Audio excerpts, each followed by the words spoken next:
কি এমন চেয়েছিলাম আমি তোমার কাছ থেকে? শুধু একটু কেয়ার, একটু ভালোবাসা, আর কিছুটা সময়। এগুলো কি তোমার কাছে খুব বেশি কিছু চাওয়া ছিল? আমি এখন বুঝতে পেরেছি আমি খুব বেশি কিছু আশা করেছিলাম তোমার কাছ থেকে। কিন্তু সত্যি বলতে আমি চাইনি যেন এক মুহূর্তের জন্যও আমার জীবনটাই একাকিত্বে কাটে। আমি কখনোই চাইনি আমার অনুভূতিগুলো অবহেলায় থাকে। আমি সবসময় চাইতাম তুমি আমার পাশে থেকো, ছোট ছোট জিনিসগুলোতে আমার কষ্ট বুঝতে পারো। আমি সারাক্ষণ চাইতাম তোমার চোখে সেই মমতা দেখব, যে চোখ একবার আমার দিকে তাকালে সব ভুলে যাওয়ার শক্তি দেয়।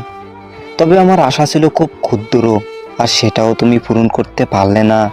আমি শুধু চেয়েছিলাম তুমি আমার জন্য একটু সময় বের করো, আমার কথা শোনো, আমার প্রতিটা অনুভূতি বোঝো। তবে আমি তোমাকে একটা প্রশ্ন করতে চাই, আমার এই ছোট ছোট আশা কি এত বড় কিছু ছিল যে তা তুমি পূরণ করতে পারলে না?